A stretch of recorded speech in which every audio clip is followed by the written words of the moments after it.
So welcome all. We're going to make this semi-serious because I've actually got some serious questions for you, and if you wreck it, I'll be very upset. So, I mean, first thing, I mean, Brexit has been very, very good for you all, hasn't it? Oh, it's been good for business. Well, it's been good for us too. It's been very good for business. Yeah. I believe it is good for business because it's been good for business. I think that's just a... And we'll continue to be good for business. Is this the night you come out as a rabid Brexiter, Marina? Some things have turned me quite hard Brexit, but most things have not. What's really turned you hard Brexit? Nish is hosting already. When that guy Charlie Mullins, the Pimlico Plumbers guy, at the High Court challenge for one of the things, when he just got his personalised Bentley and just like parked it up on the pavement outside the High Court. Hard Brexit. Hard. Immediately. Do it now. Today. But you benefited from it, you too. Oh, mate, I fucking coined it in. me and disaster capitalists have made out like bandits from the Brexit process. Well, it's good to monetise the death of your children's hopes and dreams.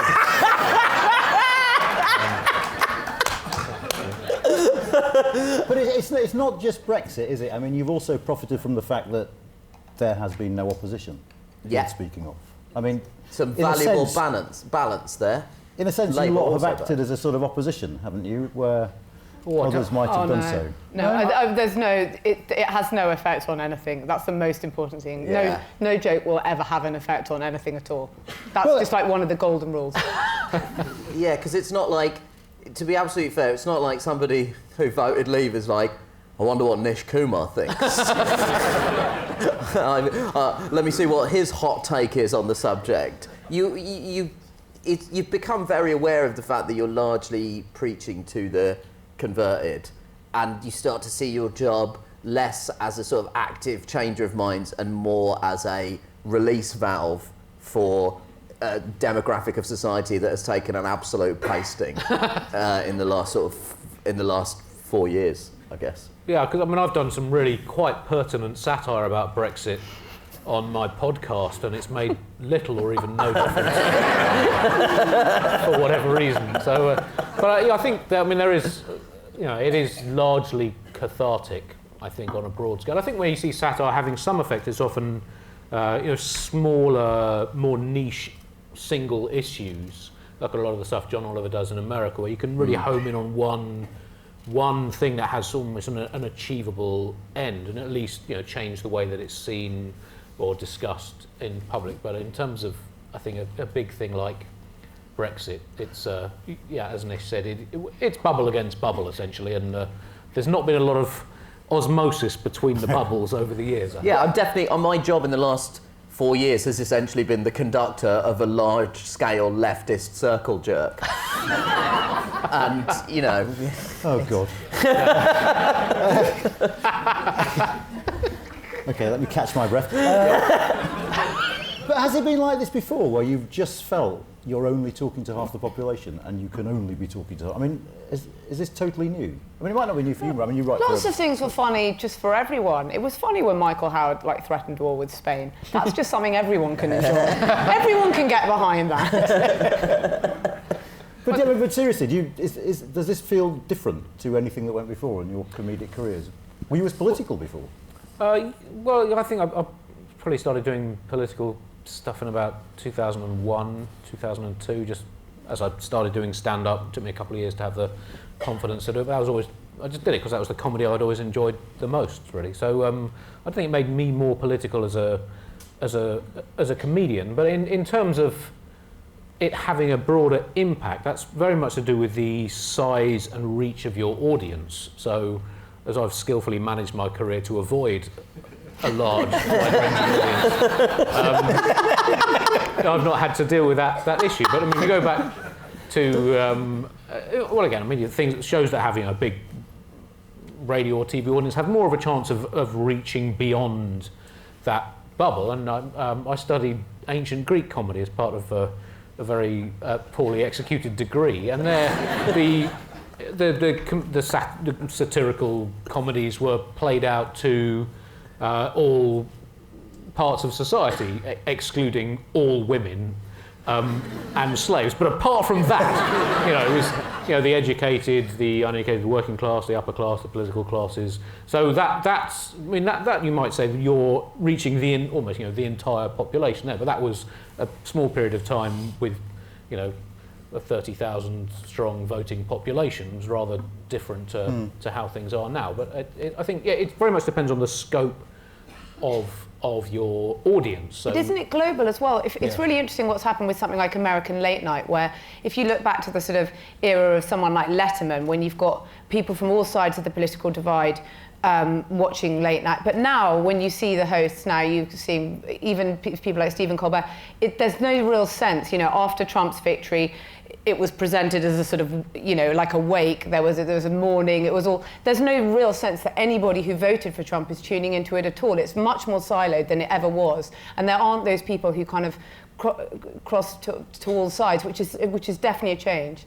But I always think that's a stylistic thing, because Letterman and Conan were and Johnny Carson were quite like intrinsically apolitical comedians. I think the decision to replace David Letterman with Stephen Colbert, that was, you were never going to get a sort of, an all lives matter satire show from Colbert. I think that decision, but there are still people, I would say someone like Jimmy Fallon is maybe sort of the closest thing to that, like somebody who's sort of trying to, I think he did it in quite a ham-fisted way by ruffling Trump's hair, but I think he is still, through whatever success you think he's achieving, he is still, I think, still trying to broadcast to across. It's very different now, though, that most of them are very clearly on one side, which they never used to be. But do you think there's a danger that, I don't know what label to use, liberal, left-wing, Remainy comedy is a little bit sneery and snobby?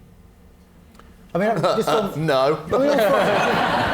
So, think back to last Friday night. There were, and that lovely crowd in Parliament Square. Yeah. A lot of the commentary just seemed... Oh, I thought it was horrible. Yeah. What, the... Yeah, just the way people talked about it was awful. I thought people were so kind of snooty and very just condescending, very sort of... Just really aggressive. it's like that moment when, you've become the thing you hate. Yeah. You're no better, really, than anything that you think that you're sneering down at. I thought it was awful, absolutely dreadful. That people couldn't see that they were doing it. Yeah, and also sneering at drunk people. You're like, fucking hell, how... I'm not patriotic, but sneering at drunk people is un-British. We can't get into that. We cannot get into that in this country. You can't. I don't think you can open that Pandora can on whatever side of the political divide you're on. If you're looking at someone going, he's drunk on television, you're like, that is a slippery slope. One of the curious things about Friday night, actually, because we were in Parliament Square and you had the people there with the flags, and the sort of second ring of people were a bunch of mainly European tourists speaking French, Italian, Spanish, filming them. And it was just slightly surreal to watch, It's like, this is the Britain of today. But, just tell me, do you have a sense on this? I was a little bit sort of, I think, annoyed. There is research out there, we've done research that shows Remainers are more intolerant than Leavers now. Yeah. And that's not great, is it? No, I don't know what that specific research was, obviously, but... it was our research. Yeah, but I don't know what questions are you asking? But in terms of, on our website. What questions you want? But I guess things not to say. But the losing... No, but in terms of, what questions were you asking, or, how... Oh, I say, all right. But I guess that's the losing side generally is a little more intolerant and knocked off. And there's a lot of sneering from, not necessarily in comedy, because there isn't that much sort of pro-Brexit comedy, but from columnists, from the sneering works both ways, and it's. Is it sledging, Andy? It's oh, here we go. It's print sledging. I think that's essentially what most kind of comment pieces are these days. Essentially, trolling and triggering, and that sort of works both ways. But it's certainly a challenge in comedy to try to avoid that, and not necessarily go for the easy joke or the angry joke, and try and find a more palatable way of presenting it. Because, if you talking about speaking within your own bubble, if you do have that sort of sneering, patronising attitude, whatever side you're on, then it is going to alienate people who don't agree with you. So Yeah. if you're looking to, at least make people listen who wouldn't necessarily agree with you, I think you do have to think, how can I present whatever comic satirical point in a way that doesn't just piss people off. Which brings us to the Lord Taverners quite simply, I think. Nish? No comment. This is a reference to a gig I did in December, which was not my finest hour. Interestingly, not my worst gig, but it was, I don't mean to brag, but I'm quite bad at my job. The Andover Lights, was it? Yeah, the Andover Lights. Andy and I did a gig at the Andover Lights where I was the opening act and he was the headliner. And let me tell you, they were not buying what we were selling. It was in the foyer of the Andover Lights Theatre. A brightly lit foyer, and I don't think I've ever seen such a high proportion of an audience with folded arms. Why were you in the foyer and not on... Were you No not idea. even They allowed... put us in the foyer because... Listen, hindsight is 20/20, Marina. Yeah. And it turns out a theatre is a better venue for a gig than a cafe. But we could only have found that out by doing the data. But were you taken aback by what happened? Okay. I've not really spoken that much in public about this thing. So We don't have to basically, talk about it if you don't want to. No, I'm perfectly happy to talk about it. On the 2nd of December, I did there's a charity luncheon that's run by the Lord Taverners, who are a charity based out of Lord's Cricket Ground, and they do incredible work providing sporting equipment for disabled and disadvantaged children. It's a charity that I've done work with before, and they asked me to do every year they have a charity luncheon in December, and I have attended that as a guest of the charity, and so I know that the crowd is, let's say, not my constituency. It was definitely an away fixture, and an away fixture in, it was like an away fixture in like West Indies in the late 70s playing cricket. Like it was like, it's a tough trip. And when they asked me to do it, I did think I should probably say no.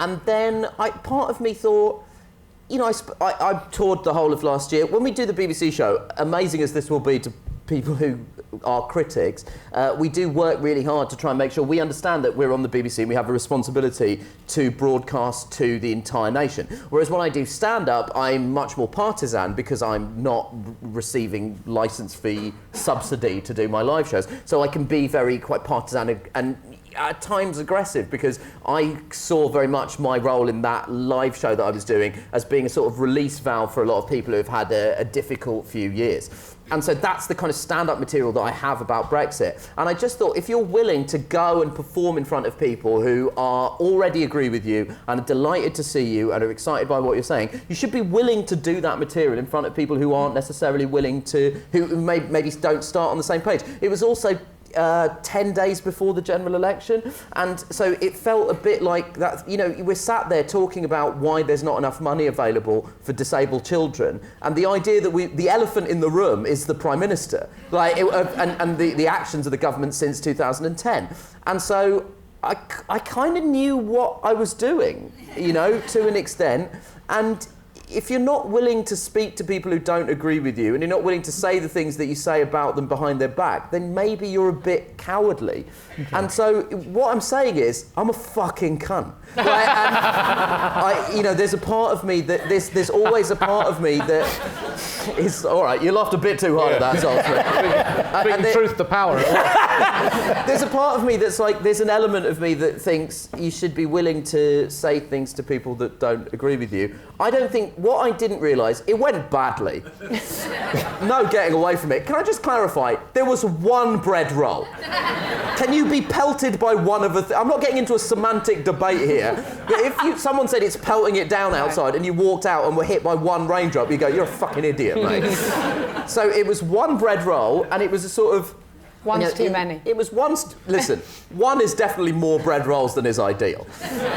But afterwards, it was kind of fine. I went and got drunk with my friends, and it was all fine. What took me aback slightly was the level of press interest. Yeah. It was the level, and that's sort of where we are at the moment, is that everything, Brexit, which is your purview, it's complicated trade agreements, it's an academic discussion, but it has ascended to this plane of almost religious fundamentalism, and you're not. What we're having is not a conversation about boring trade agreements and the common agricultural policy and fishing treaties. What we're having is a conversation about the very soul of what we consider our nation to be, and that it's invested what should be quite a boring conversation with a kind of religious fervour that it can't really support. And so sometimes you find yourselves in the middle of, you find yourself in the middle of a culture war, and I don't really know what to do with that. That's the kind of struggle.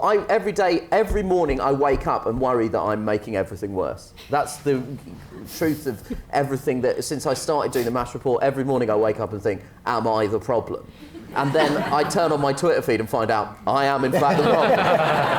But Marina, could you do what you do for the Daily Telegraph and, keep its readers? Dear Marina Hyde, I am cancelling my Telegraph subscription. There'd be less swearing, I think. But I mean, people like jokes. Some papers don't have actually any jokes in. The Telegraph's got jokes in. Michael Deacon writes great jokes in the Telegraph.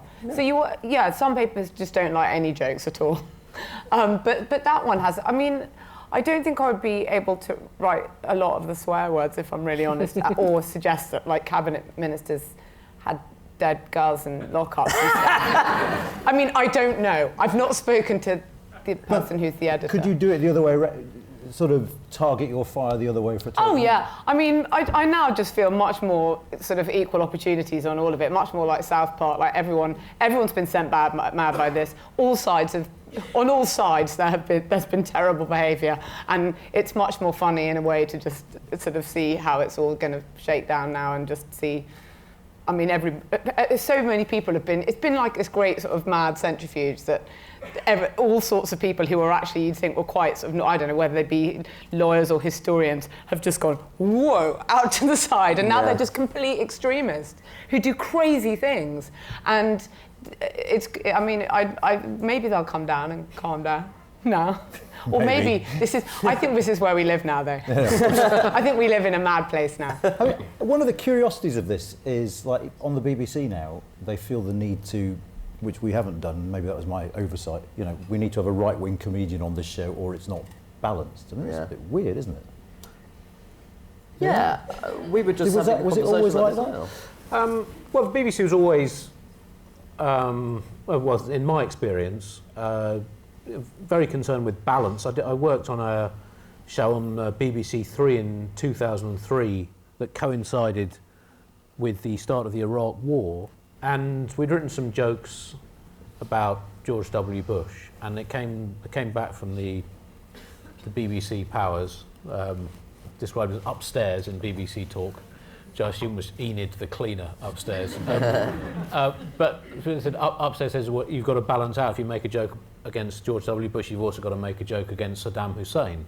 Well, can we not just assume that people think he's a little bit off beam? And so there was, then there was this sense that is good in many ways, that there has to be balance, and the difficulty in comedy is that political comedy tends to come not necessarily from the left, but it tends to be anti-establishment, and so there aren't as many sort of pro-government or pro-conservative or pro-authority comedians. I mean, it's not always been balanced. As I remember us crowding around the telly on Christmas Day to watch Jim Davidson make Packy jokes on BBC One. Thinking, hello, this is weird. We were in a minority at the time, but I mean, they've not always felt the need to say, well, if we've got Jim Davidson, we should have someone who isn't a racist as well. I am history's balancing act. But everything now is, that all programmes, they want to have conflict now, and that's actually quite a new thing. They used to, in the early days of like reality TV, they would always get people, who can cause conflict. They want to get, one person, they'll have a row in the Big Brother house, let's have them. But now I think those conventions, then they started being on the sort of morning magazine shows where, I'm opening up a museum to dedicate this. I disagree, there are too many museums. And that now everything is, with the only programme we know how to make anymore, is just two awful people arguing with each other. It's really extraordinary. And actually I don't think it's any surprise that the biggest star of that reality TV era is now in the White House. Because all of that it's become our politics. You know, I don't think you did always have to have one person shouting at each other, but it's cheap telly, isn't it? I had to watch the news for 3 days when Trump came over, like rolling news, which I don't, and I had to watch it like round the clock. It sends you completely mad. But it was just a series of panels of 3 different people, all different threes, like some Sartrean version of who would have the biggest fight. And they were just having a lovely time up on the news gantry outside Buckingham Palace, just all arguing with each other. But it was 3 days of it. Why is that news programming? I have no idea. It's cheap, and it's you know. So you're saying our future is basically Ash Sarkar and Tom Harwood forever? Yeah, stamping down on your face like a big boot. Okay. But also I think that the notions of balance have become, the very idea of balance itself has become corrupted, because, you know, on the subject of something like climate change, it's not representative of the scientific community to have one person who believes in it and one person who doesn't believe in it. And yet now we're constantly told that that is the way that, and, you know, to be honest, in a lot of the coverage leading up to the Brexit vote, it meant that you constantly had to have, I think it hobbled a lot of the discourse around Brexit in the lead up to the vote. The idea that you had to constantly be talking about one side thinks this and one side thinks that, and it gets you away from just the facts of what's actually happening. It gets you away from the detail, and it's one of the things that we try and do with the show is the MASH report. Again, amazing. I can't even fucking believe I'm saying this, but we spend a lot of time reading about the subjects. And it's a level of rigour that we are forced into, because you can't just go on the BBC and say, if we Brexit, every third person is going to get eaten by Boris Johnson. Like, we're not allowed to say that. That's an exaggeration, though, isn't it? It's only about 24. Yeah. Yeah, it's decimation. Like, it's not, you know, it's not crazy. Which is why we're quoting your research, because we try and start from a place of facts and reason. We're fantastic. And also, you're all fantastic. There we go. Yeah. They don't all work with us. Oh, right, sorry. Right. Some of them we don't know. Some of you are fantastic. Yeah, right, okay. Some of you, I imagine, are fucking waste of space. So, but do you This is the sort of thing that upset the Taverners, I think, right? We're giving out bread rolls at half time.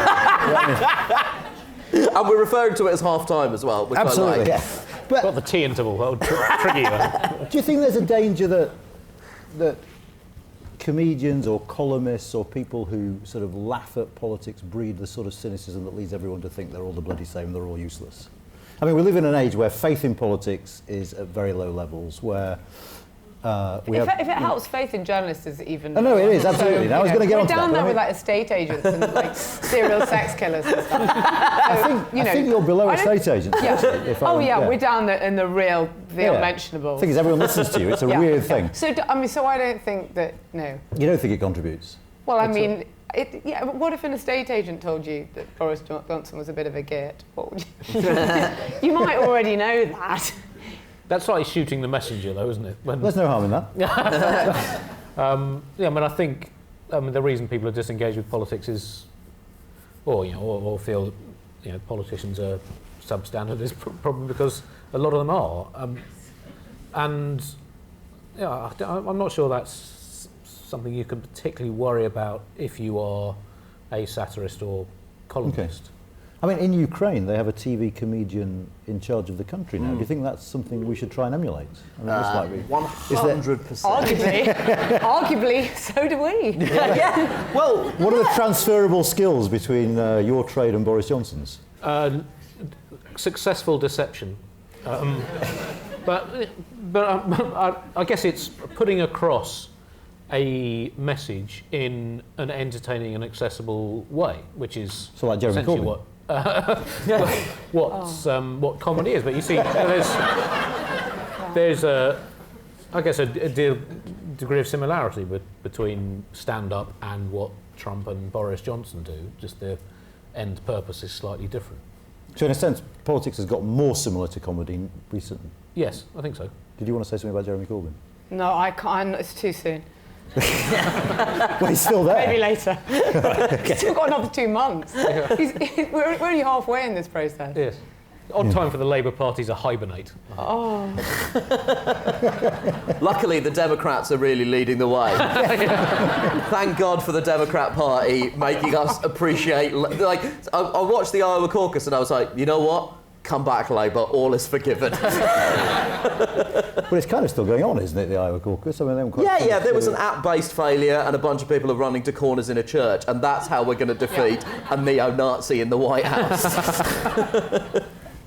Right, you were talking about your Twitter feed. I mean, you must all get your fair share of abuse. Which side reacts more aggressively to you in this culture war? I have only got. I don't think I get that much abuse at all on it. I've never blocked or muted anybody on it.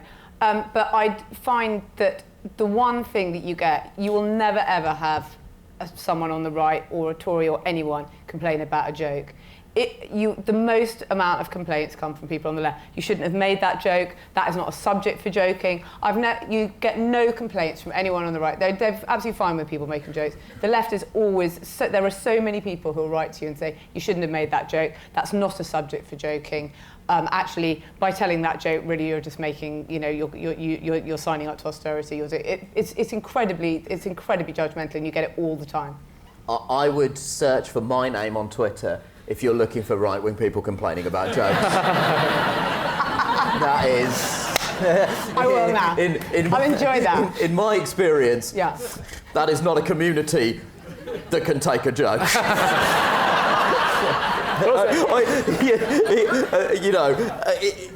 Online or indeed in person, as my yeast-based friend can attest to. I guess my experience of it is, you occasionally get picked up by, we made jokes about anti-Semitism in the Labour Party, and we were accused, and I'm sort of accused of, I've been accused of propping up an Israeli conspiracy, to which I would always say the best way to diffuse allegations of anti-Semitism is by being anti-Semitic. That's definitely the way you should go under that circumstance. We're not anti-Semitic, you've just been tricked by Jews. It's quite astonishing when you see that happen. But I would say the volume, the extent to which the sections, not really even just online, but large sections of the Conservative press have been unable to take jokes that have been delivered out of my mouth is fairly extraordinary. And in the last sort of 5 days, I've been pretty consistently told to go back to where I fucking came from. And, Wandsworth is nice. So, it's not really the worst thing in the world. They've really done up tooting in the last 5 years, but I sense that that's not what they mean. But do you think that's partly because you work for the Beeb and there's a parallel thing going on, isn't there? I am a triple threat to these people, and only one of those threats is ISIS. It's brown dude on the BBC. Yeah. Being left wing, there's a whole sort of cornucopia of issues people have with the things that I say, but for me the problem isn't necessarily the sort of tweets, because you can kind of turn off your phone, you can sort of disengage from that to an extent. The interesting thing for me is the critiques from the right-wing commentariat, and the sense is very much that I'm not making any jokes. And, someone like Andrew Neil, Piers Morgan, they're all people that have written about me in a way that suggests that they can't identify comedy in what I do. And this is a problem with comedy, is that if someone doesn't think you're doing it well, they think that it is not comedy. And, this is a joke I used to do, but if you're a builder and you build a wall, people go, that's a good wall, or that's a shit wall. No one says, that is not a wall. Whereas the problem with comedy is that it becomes they do with zero sum. Yeah. Well, they do with Trump, Very close. Yeah, and so the volley of abuse that I've received has very much been coordinated by a string of very high-profile Conservative columnists, and those fuckers cannot take a joke. And given what is on, but also given what is on top of Andrew Neil's fucking head, you would have thought that man would have a sense of humour about it. The creature that died and gave him that is laughing in heaven, I'll tell you that much. No one's mean to you, are they? Well, so I don't do stuff that's high profile enough to draw that level of ire generally. You aspire to be abused. And the most abuse I got was for an ill-advised tweet about an India-Pakistan cricket match. Which now I'm angry with you. You've got a million replies. I suggested the winner would get to keep Kashmir. And that, I rapidly found out, was not a subject for comedy. So, Oh my God. no, in fact, it wasn't even that. It was that the loser, as compensation, would get to keep Kashmir because the winner already had. So anyway, the point is that taught me a lesson early in my Twitter career. It was the 2011 Cricket World Cup semi-final, and I learned there's time and a place. But I think also with what Nish was saying, I mean, again, a lot of it is about what platforms you're using. So I do a podcast. You're talking to people who've actively decided to listen to it. Radio or television is going out to a broader audience. People can sort of accidentally chance upon something that they haven't made a necessarily conscious choice to watch, or they feel that they've paid for it through their license fee or whatever. So it's a very different relationship with an audience, and people are more likely not to like it, because generally if you don't like a podcast, you just don't listen to it again and you forget about it. But the radio's on and you hear something and it annoys you, and then you get angry about it because you think, I've paid my money for this. But it was interesting when they announced they put out a press release for Nish and me and Angela Barnes are sharing the hosting of the news quiz this year, and you get complaints about jokes people think you are going to make. Not even the jokes that you have made. Say they expect 9 months from now you're going to do a joke that they don't like. And also there's the complaints about the licence fee. So why am I paying my £154 a year for this? And A, radio you don't have to pay a licence fee for, and B, even if you take it pro rata, the entire news quiz for an entire year is less than 1 pence of each licence fee. But people have this perception that the licence fee is, all their money is going on everything they're watching or listening to at that time. Another problem with this sort of side of comedy and people criticising jokes is that what you have is, it's legitimate, obviously, not to like a joke, to disagree with it, to think it is inappropriate or in bad taste. But what you then have when it's then reported is people see the reported version of the joke and take offence to that. So when the thing that came out from Nish's Lord Taverners thing about was it inviting to go home and kill your white parents or something? No, so this is this is sort of another thing where this is another layer of problems that you have where that's a misreported thing that first of all I didn't say anything like that at the Taverners, but then I said it's a deliberate misreporting of something that I said somewhere else that's now been turned into a sort of that's been turned into a meme that is now constantly tweeted, and it isn't representative of what I said, and it's sort of as one of the things that sort of fueled some quite specific death threats that I've been having, and it's exactly the problem where you go, it's a reported speech of something that I didn't say that is now being ascribed to me by a man called Sergey running a bot farm in St. Petersburg. And you go, I don't even know where to begin with dealing with this shit show. and also in comedy, a lot of it, live comedy in particular, even on radio or television, is about delivery, and you can modulate your voice and you can put tone on things. Written down, in print, things can look terrible that clearly aren't intended like that, and obviously not intended to be written and read off a page. So things are taken out of context, and then as Nish has discovered, they take on a life of their own. And it almost becomes, he's the guy that said you should go and kill your white parents, even though it's come from a misrepresentation of some germ of a routine. Also, to be fair, some things sound as bad said out loud as they are written down. Me trying to resolve my snafu at the Taverners by saying this is what happens when I perform for an audience largely comprised of people who descended from the people who colonised my ancestors. Is as bad written down as it went down in the room. That's what you should do, Marina. You should do an audio book of your columns. reading out loud. Just read them all out loud and see how that goes. But I mean, maybe that's one of the reasons why you have a different experience is you write for The Guardian. I mean, how many of the people that how many of the Tories that you ever go at read your column? Oh, I hope none of them. I mean, I never think of anybody as reading it, really. I just sort of, it's just Does anyone read Marina's column? There you go. It's just some jokes about politics. People don't mind jokes about politics in general, though. There's such a tradition of there being sketch writing and all that sort of stuff, which the Americans don't have at all. There's a really good writer who's young, called Alexandra Petrie for the Washington Post, who's sort of doing it in America now, but they just don't have a sketch writing tradition at all, which is such a shame because they're missing out on so many Yes, comedy gold. I mean, they've got a lot of material. Go on. In the looking at below the line comments on articles is... Why would you do that? Well, because sometimes I find myself being too optimistic about...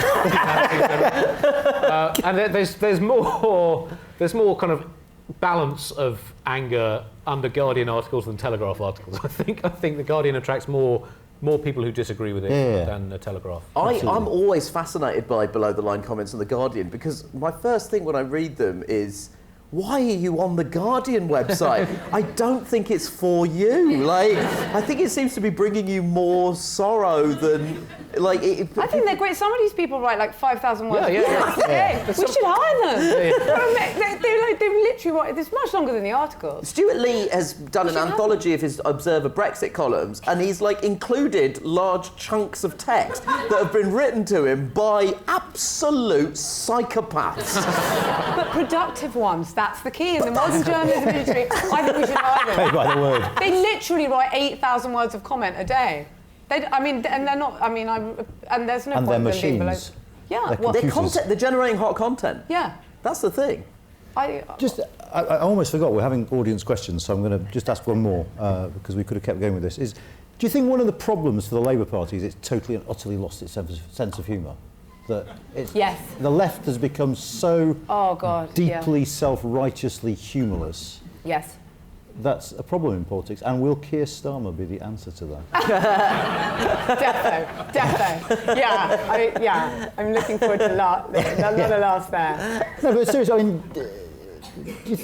I sometimes look at them and I just... I don't know, hasn't Left always had a sort of earnest streak?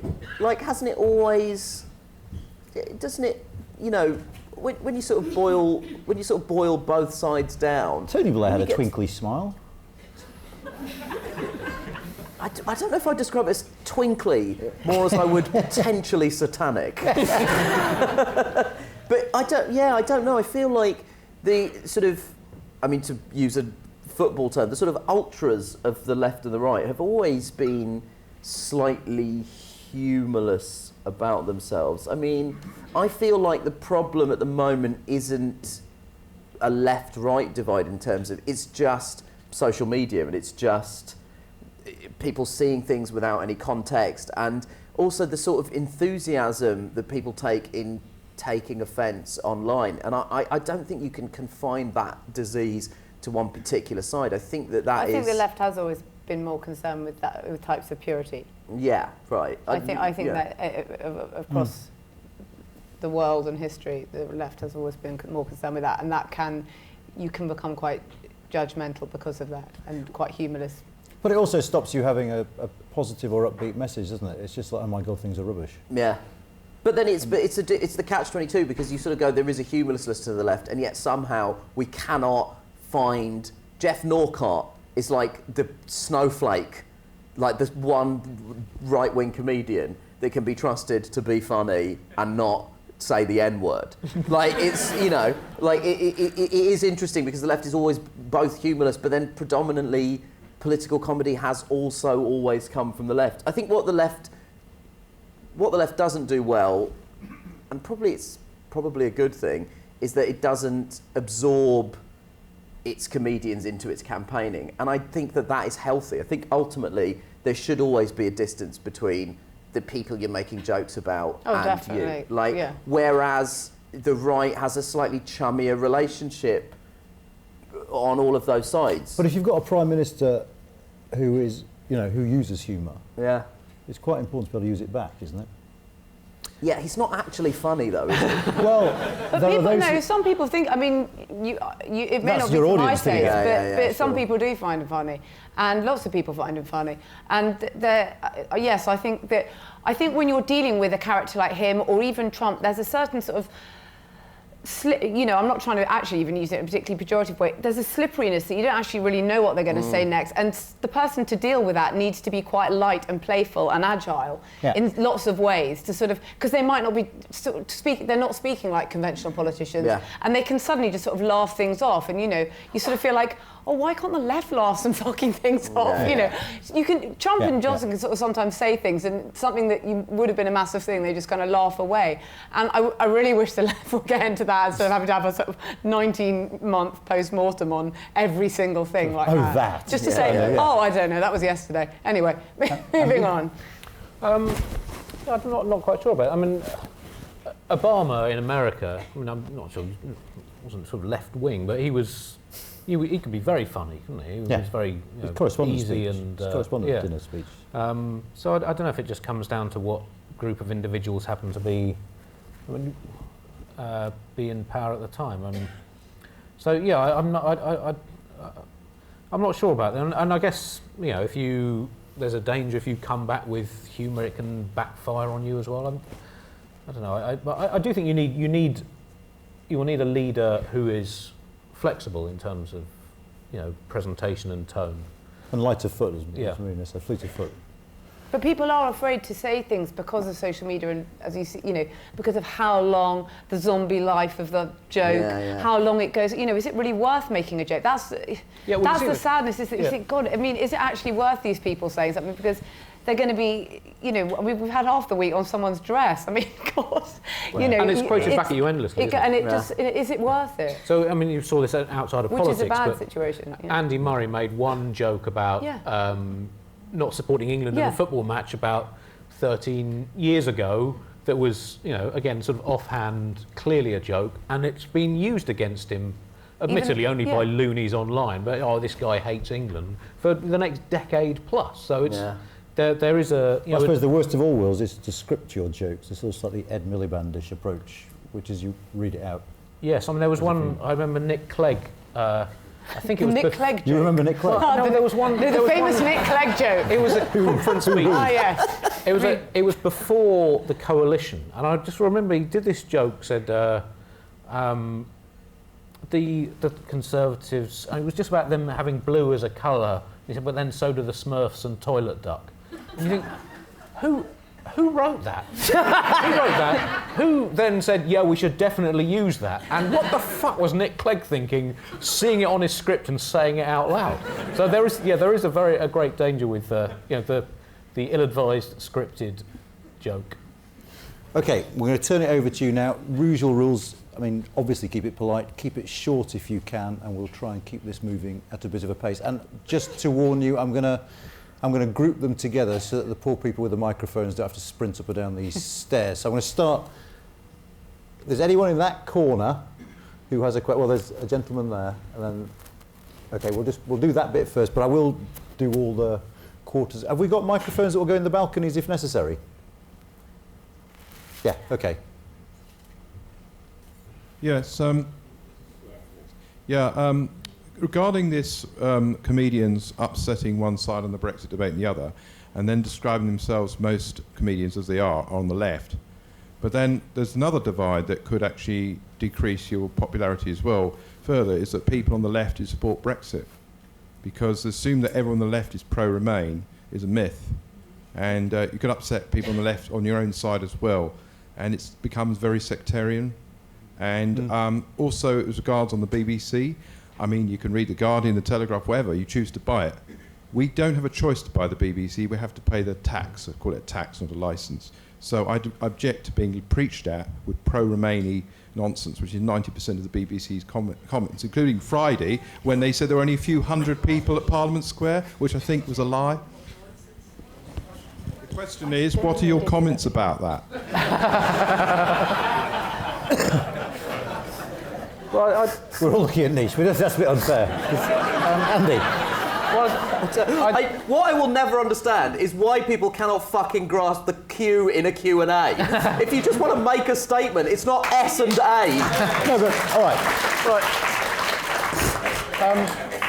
Well, in terms of the Brexit split, and it clearly isn't right and left, but I think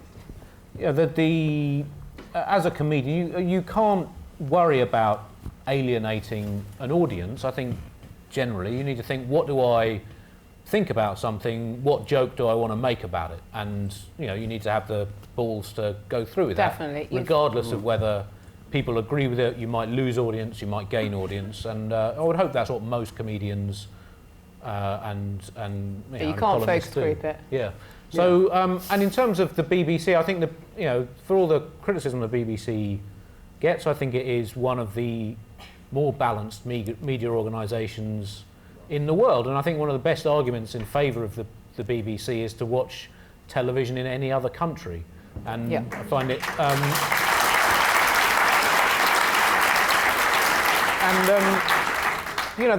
It's such a broad organisation that you're not paying for every single thing that is broadcast. I hate Strictly Come Dancing, but I don't think I should get a refund for that bit of my licence fee that pays for it. I think we just need to be a little more tolerant. I mean, there are arguments you can say that whether there should be an element of consumer choice or not, but I think the argument that you've paid your licence, therefore everything should be to your liking is it's a risky road to go down.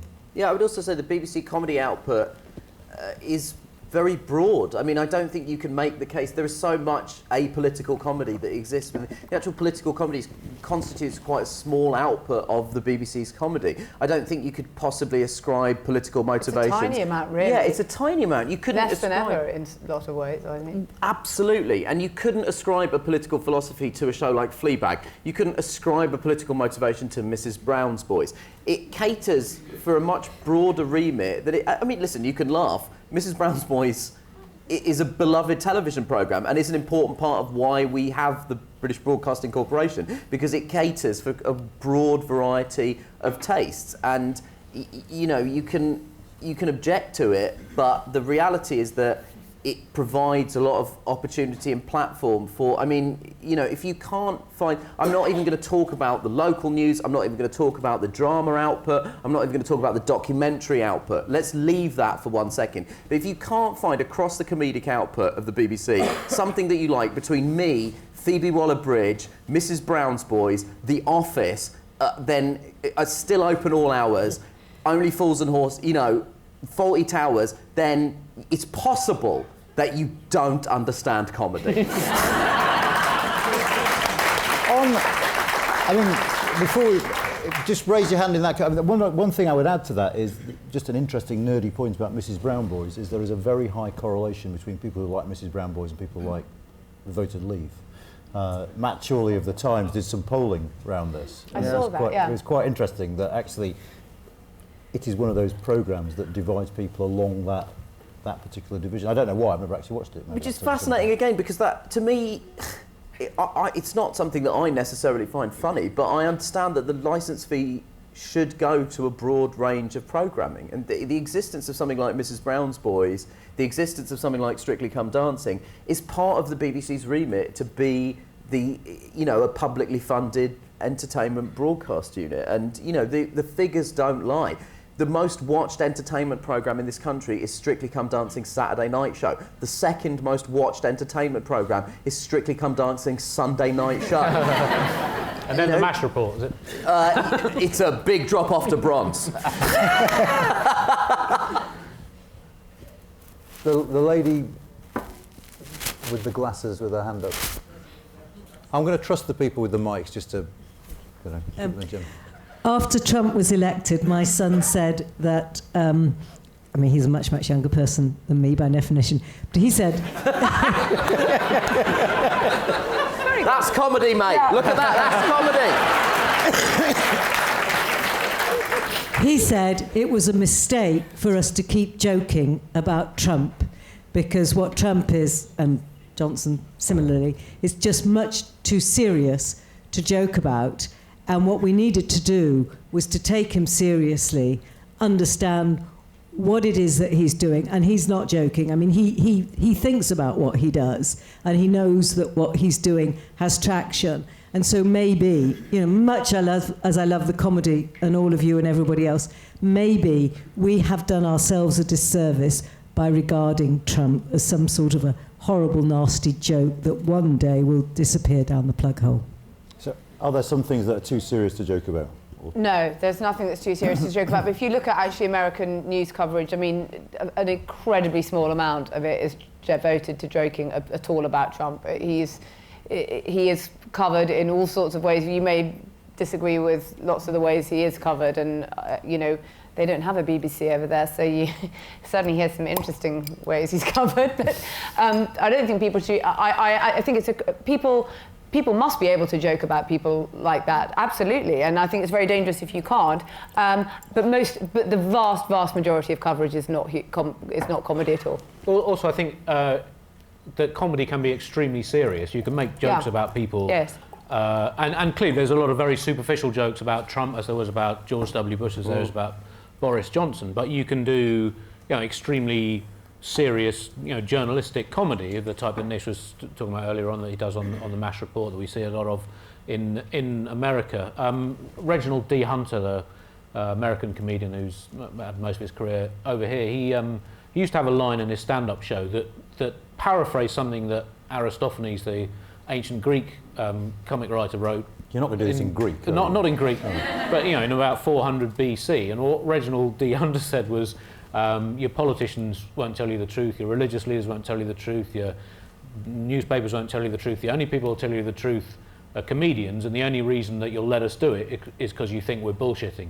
And that was you know, not word for word, but it paraphrased something that was said, you know, by a satirist of 2,500 years before. And there is an element in which, you know, comedic satire can be funny but deeply serious and come with a degree of journalistic rigour and objectivity. So there's a sort of danger in sort of saying just because you're joking about it means that you're not taking it seriously. I don't think that's the case.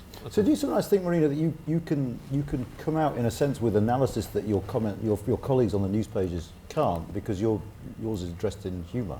I would speak for myself that the more I used to write columns with where I'd not try to tell not quite so many jokes, but in a way, the more jokes I've tried to tell, I've actually ended up having better, I hope, political points out of those, because trying to make a joke and sort of come across the thing that actually works and is the, you know, was what you think is a joke. You get it and you think, oh yeah, okay, that's it. You have to sort of pick it apart in a different way, and when you sort of put it back together and it sort of works, you think, oh, actually that's what I think about that. And I've found that I've had better points to make the less seriously I've made them. One of the things that if I may praise my fellow panellists for a second, that I've always admired about Marina's writing and that I've always admired about Andy's work, which I've been a fan of for a long time, is that they all, you know, I'm 34 years old and I very much came of age in the era of Jon Stewart hosting The Daily Show. And they're, you know, as much as Jon Stewart has always been very funny, there was always a deadly seriousness. And I would say that both Marina and Andy are both capable of making jokes about something where you are in no doubt of the sort of moral conviction, even if it's not necessarily declaring for a side, which I think can be counterproductive to political comedy. But if you have the comedy that both these people do and lots of people that I grew up admiring do, comes with a very strong sense of moral conviction behind it, and there is a strong morality to a lot of it, and it's about doing jokes that, like Andy says, doesn't just say well, he's a silly orange man and he says lots of silly things. Like, you know, I came of age in the nascent era of email forwards, when you were getting email forwards about silly things George Bush had said. And the reason that we were all drawn to someone like Jon Stewart is because he was trying to do comedy that went, you know, one layer further and was able to be funny without ever letting these kind of figures off the hook. And I do think there is a way to tread that line. I'm 34 years old. What a total bastard. He didn't need to. I mean, it was an unnecessary line.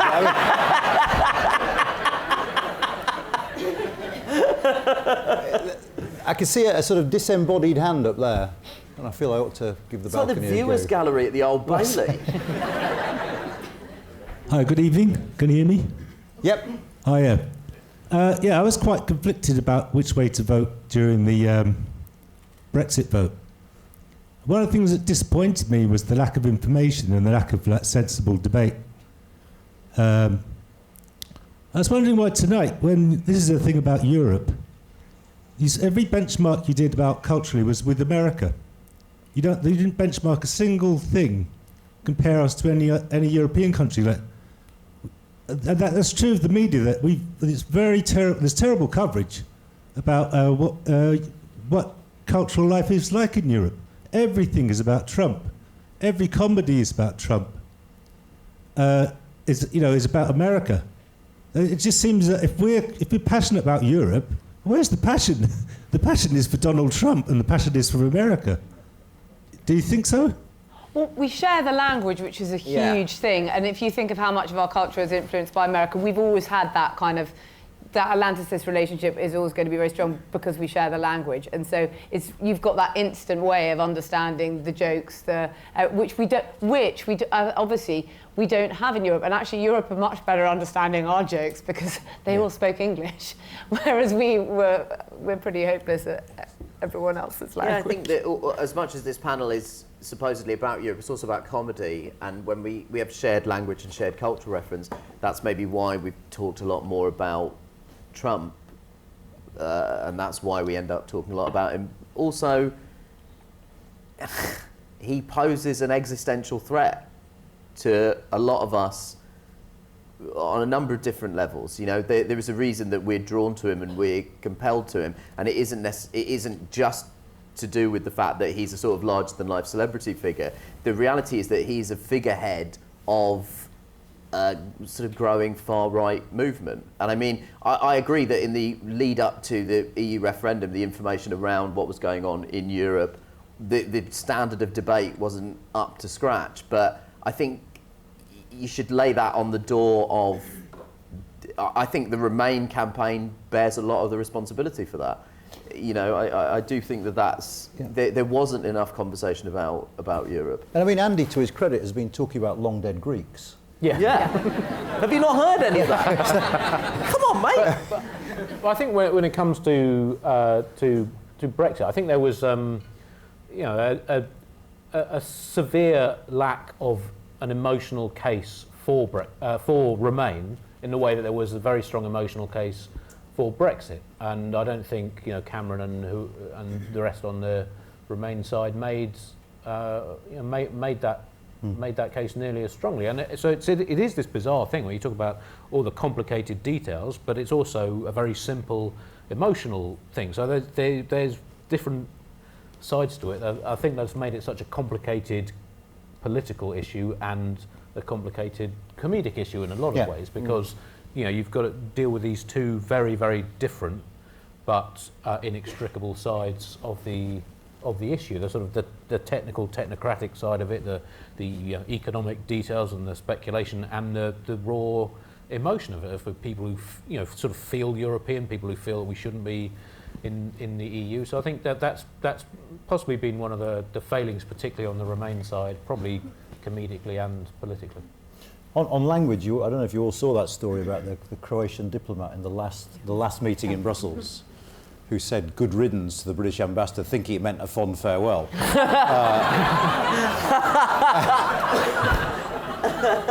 So I mean,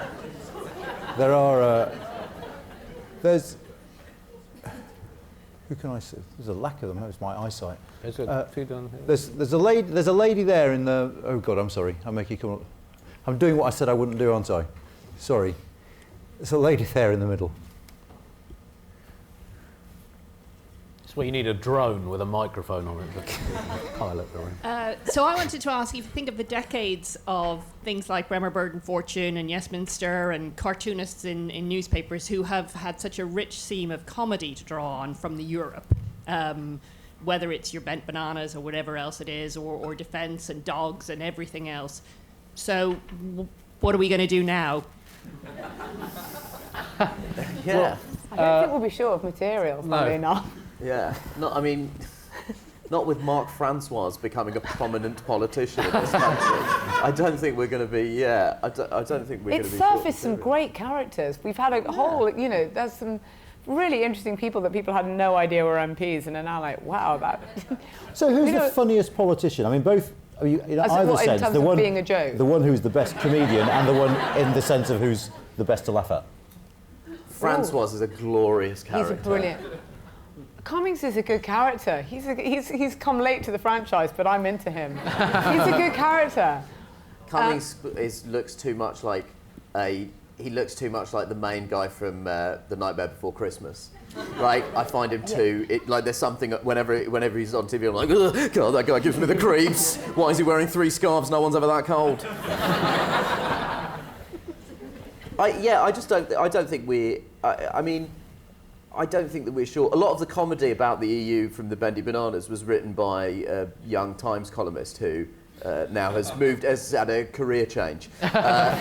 So I think we'll not be short of material. But we will be interesting, because that politically, I guess it's always been a convenient scapegoat, and we're going to have to jab that finger of blame in our own eyeballs a bit more than we But also, I would also just say that my experience of doing political comedy in sort of 2013, 14 and 15 was that it was harder to do because people didn't care.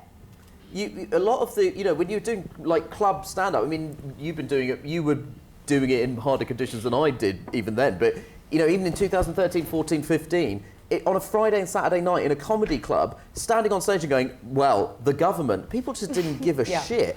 In a way, it is easier to do political comedy now because people care and people know definitely. who you're talking about. Whoever Mark Francois's equivalent was in 2012, I don't even know who that was. But semi-obscure figures, everyone's engagement levels have increased, and it is a shame that has happened after the thing we really needed people to be engaged in. The horse has bolted and is being ridden bareback by Nigel Farage. But it's sort of a shame but now it is easier to do political comedy than it's ever been because people care about politics, have an investment in it. You don't have to spend 5 minutes explaining who everyone is, and people want to hear it more, I think. I'd agree with that. I mean, there was an element of that in around the time of the Iraq War that it put a big global issue into the forefront of people's minds. So as Nish was saying, it's more about having topics that you can go straight into your jokes about rather than having to do a background. One of the shows I saw early in my stand-up career that I found most inspiring was Robert Newman did a show that was all about kind of global capitalism. It was probably about 2000, I think, and it was he had to do a lot of sort of explaining of what he was about to make jokes about, and I guess now that probably with the economic crisis that sort of helped put economic issues in the front of people's minds for a while, and obviously with Brexit as well. So I think it has been a time in which political comedy has been, as Nish said, easier to do, just in the sense that there are more major political issues that are live in your audience's mind. But also, I think in terms of mainstream political comedy, we don't tell jokes about the EU. We tell jokes about the Germans and they're not going away. We tell jokes about the war, don't we? I mean, that's all still there. And in effect, I mean, none of that is going to change. And also, your immediate target is always going to be your Prime Minister and your government. And if conservative people want more conservative comedy, I suggest getting the fuck out of government. Like, the truth is that it is always going to tack a certain way because the instinct for political comedians is always going to be start at the government and then work from there. Right, I'm going to go over onto this side now. Just the nearest hand up to you. Let's do it that way. This is why democracy doesn't work. This is why it does work, on the contrary. Do you think that left-wing comedians have a responsibility to try and appeal to the right wing in terms of to try and breach this very divided society that we found ourselves in? Well, it's very hard to talk about the responsibility of comedians because... That's a no then. Well, no, I don't know to ascribe it with a social function is risky, I think. But like I said, I think what you can ask for from comedians is that they've really thought about it and they've had the courage to sort of, make a joke and stand by that and have thought it through and not to just go for easy jokes, knee-jerk reactions. But if a comedian thinks passionately on a certain subject, you can't expect them to pretend that they don't think that in order to reach across a divide. I think that's not necessarily the responsibility of comedians. But I do think that, particularly as Nish was saying on the BBC, you need to be aware of that and the need. You want to try and if you're making a pro-Remain joke or an anti-conservative joke, anti-Boris Johnson joke, you want to do it in such a way that you would hope that someone who disagrees with it would still find it funny. But I don't know if there's a social responsibility in that sense. Yeah, I think you go down a sticky road when you start thinking comedians have a social responsibility because that ends with comedians who already have egos that are absolutely out of control. Like, it's literally like North Korean dictator stand-up comedian, and there is not, in terms of vanity, there is not as big a gap between those two as I would be comfortable with. But I definitely think on the BBC you feel a certain responsibility. You're taking the licence fee, you feel a certain responsibility. Whereas ultimately, like when you're doing stand-up in a club, your only responsibility is to make the audience laugh. Just get off alive. Just get off sans bread. Yeah. You agree, Marina? Yes, I do. No, yes, I do. I don't think you can start thinking. I mean, you've just got to say what you've got to say what you think, and it's quite. I do try. It's quite good if you feel that you can. It's quite good. I always like it if people on different sides write and say they like something. And you can get on with them. I much prefer that actually than feeling like I've really sort of played to this particular gallery today, because in a way that's easier. I mean, it's better to kind of stand outside it all and try and be a bit more equal opportunities. And It's felt like such a mess, certainly for the last sort of. Now it feels, in lots of people's minds, much more resolved. But when we were into the sort of third year of it all, it was such a mess that equal opportunities offence was probably the way to go. No, there's not a huge amount you of really good... couldn't say anyone had covered themselves at any point by that stage. And presumably the flip side, if you're getting abused by both sides... Oh, I think all the imposters have got to be treated the same. Yeah. Okay. Yeah. I've devolved authority to you now to give the microphone to whoever you want to give it to. The will of the people must be respected. I can't see that far, this is the problem. Good Lord. Sir, congratulations on that tash. William Keegan of The Observer. This is a question not addressed to my colleague Marina, but to the two of you in the middle. Have you ever been approached by political parties and asked to work for them? And if so, what was your answer, or what would it be if it happened? I ask this because John Fortune once told me that when New Labour came in, he was approached by somebody on behalf of New Labour and asked to work for them. And he said, no, I'm going to carry on attacking you. And then some dubious character said, well, just watch your tax affairs. Wow. That's fair. Have you ever been approached Just by a say politician? Alistair Campbell.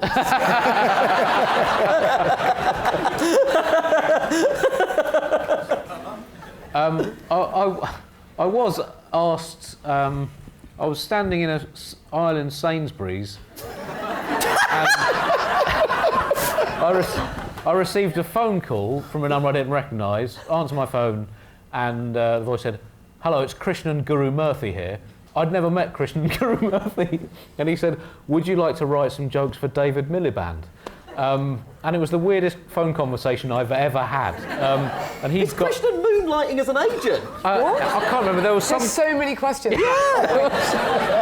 Some connection. I can't remember. It was his brother or something was working in it, and he'd done some stuff with Jason Manford, who I'd done some writing for. Yes, anyway, so that's how they contacted me. But so I was asked to write for David Miliband, but no, I didn't. David Miliband's gag man. Well, exactly. That is a That's a CV. yeah. I can't believe you turned that down. That is a thankless job. I think you're one of the finest joke writers of all time, Andrew. I don't back you to get that job right. You can't.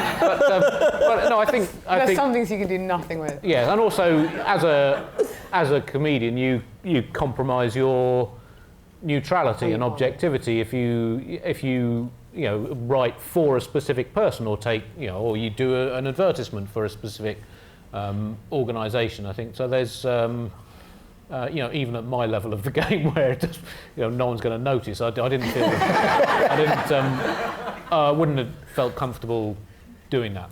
But is there a politician you'd love to have been asked to write jokes for? Well, I'd love to write jokes for Trump or Boris Johnson and get them to say things that they really don't want to say. I've been approached a couple of times to do stuff for Labour, and I've said no because By specific politicians or the party?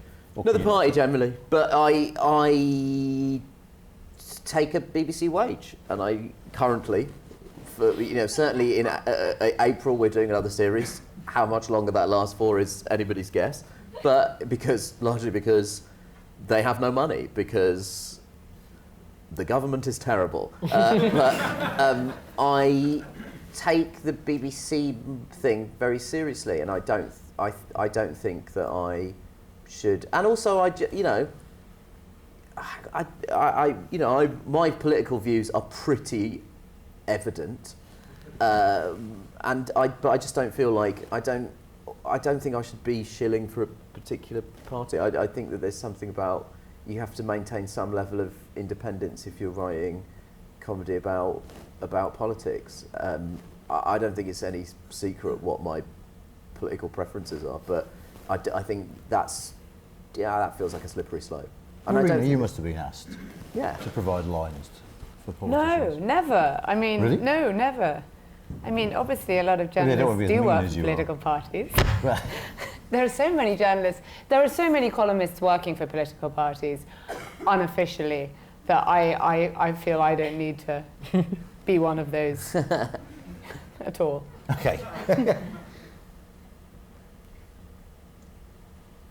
This devolved system works well. Also, it's a shit gig. The money's fucking rancid. Actually, my question comes off the back of that, actually. I was going to say that political comedians or politicians write comedy to make them more attractive to the public.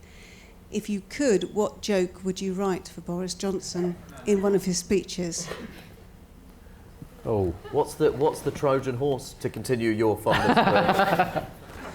I'm not. I almost want to leave you with that for a few minutes. I'll do another couple of questions and come back to it. Yeah, I might need to think about that for a bit. Yeah, all right. Yeah. Don't let me forget. Hi. So I was wondering if you thought, all of you, the feeling of sort of Remainer snobbishness in comedy, is that the concession prize we get for being on the losing side of the biggest constitutional decision of a generation, or does it make everything worse? What do you reckon? I think the time has come for moving past the last 3.5 years. Yeah, I have actually enjoyed everyone being quite mad. It really did throw everything up in the air to watch people. I mean, really extraordinary things happened. So many extraordinary things happened.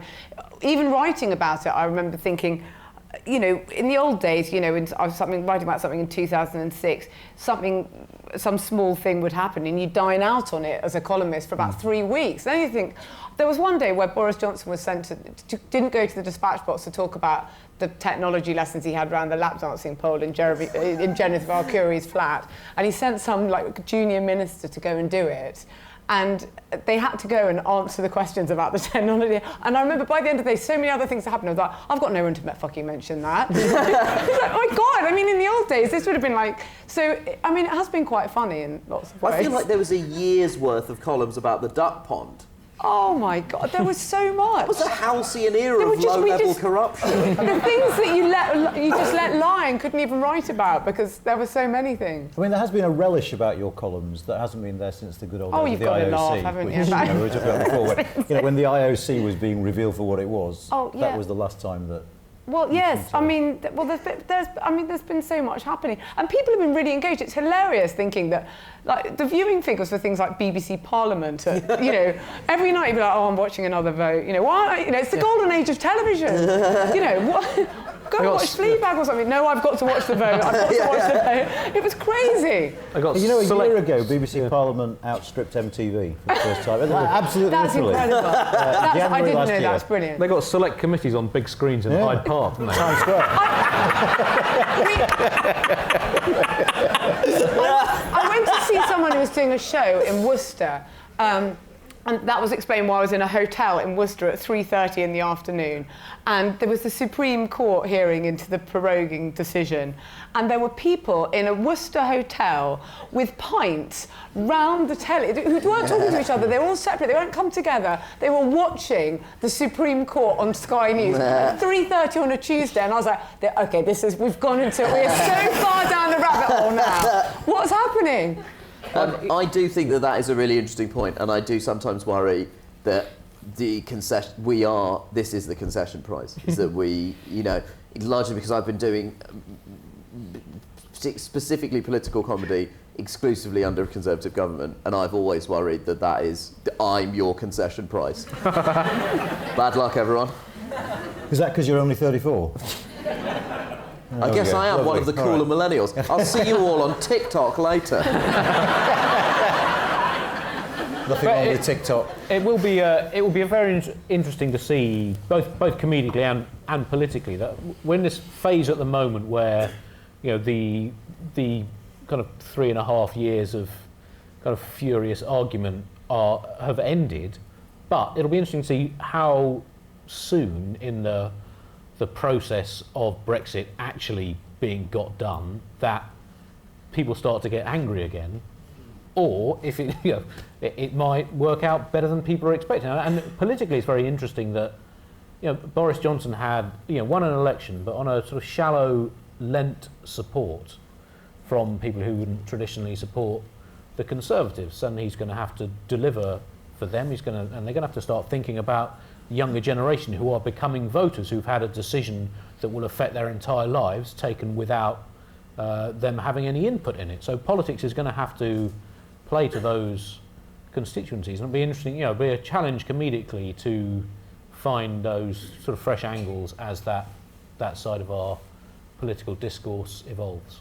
I think you've got a while to prepare, though. Got a few weeks off. Yeah. There's a couple down this side. The way that your hand is up, it's like you're pointing at him. It's really nice. Well, we'll get you the microphone in a sec. I've completely forgotten the thing we were saving to the end. I really feel like we've glossed over William Keegan's moustache. Holy hell. That is magnificent, sir. It's glorious. Congrats. That's pretty good. Huh? The beard's impressive. This is what happens when I am not on television. And Nish made a point earlier about obscure political figures, which I thought was a good segue into Labour. What do you forecast for the future of the Labour Party politically and comedically? You're the journalist, mate. I don't know why you're looking at me. Well, I think they probably could do with getting their act a bit closer together than it is right now. I mean, it's really uninspiring. I do find it's like watching some, completely obscure reality show in a language you don't even understand, where all this other stuff is happening, and then that people are just saying, well, I don't think people should be able to call you at the weekend, and you're just like, oh my God, really? Yeah. I mean, I think they should probably... There's only 2 more months of it, though, so who knows what we'll feel by...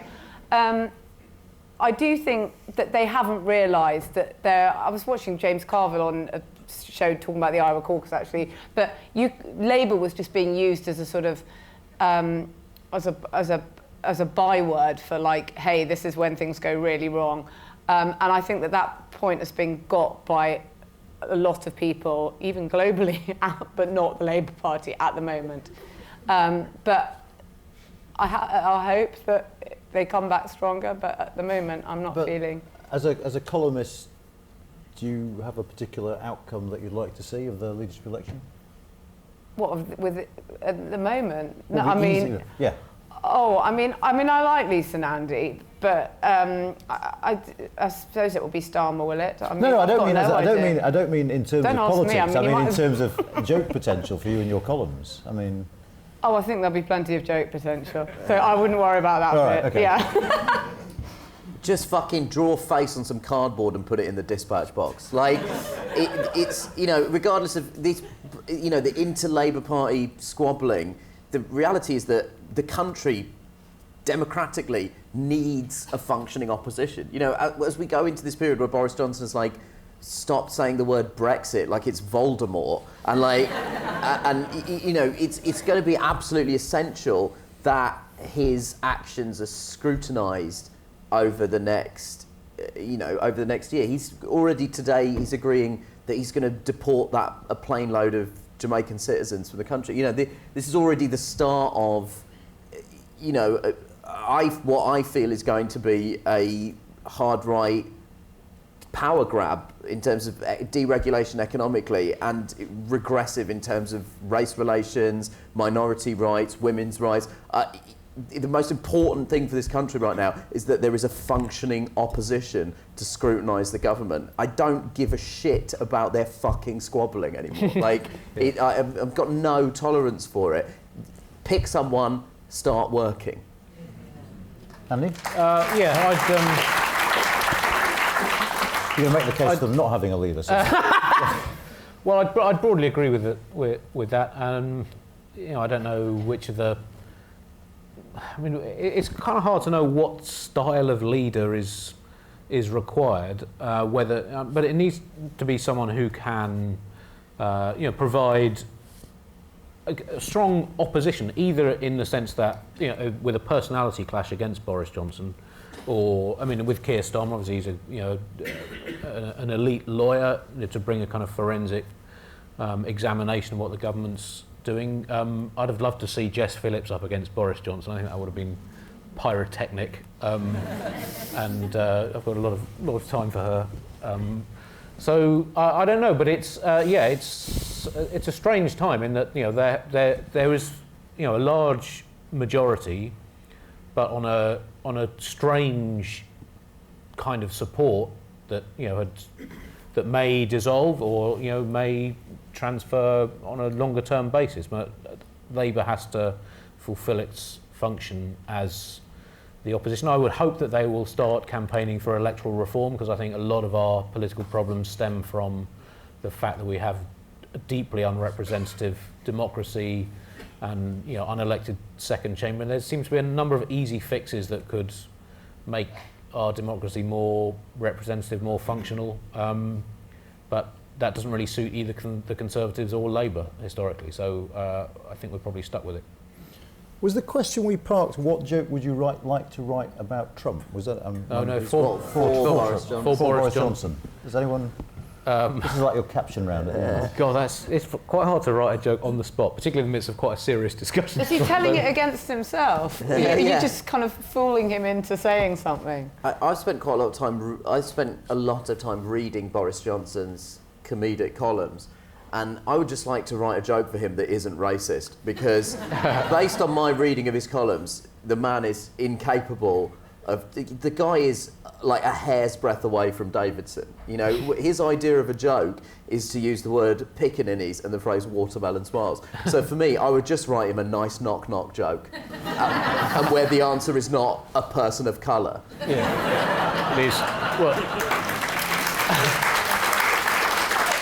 Well, unless it's knock-knock, who's there? It's the immigration authority.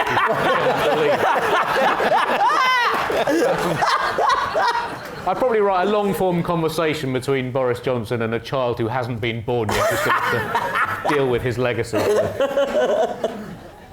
Oh, I don't know what I think for me the best joke is that he's got everything he wanted, and it's quite obviously quite awful. Like, this whole city used to be his playground, and he's got a girl in every postcode, and now he's got to go to sleep in the same room every night with 2 policemen outside his door. I want him to be Prime Minister forever. It's perfect. I'm going to keep voting for him again and again. It's like, I don't want to do it anymore. Oh, fuck off back inside and be Prime Minister for a bit longer. He's being Prime Minister to death. Like the characters in Seven, like the guy who has to keep eating and he's strapped in. And he's just being Prime Minister in that little house in Westminster. He's being Prime Minister to death. So I'm enjoying the general joke. Stay there forever. If nothing else, his tenure in number 10 will keep his number of children down.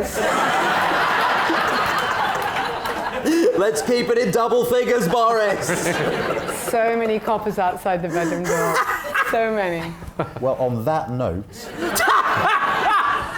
I'm afraid we've run out of time. I have to just say we have a rather different sort of event on Monday, which I think is sold out, but you can follow it online, which is about British foreign policy after Brexit, which will be very different in tone, but I think rather good. And in the meantime, can I just ask you to say thank you to Marina Hyde, Nish Kumar and Andy Zaltzman.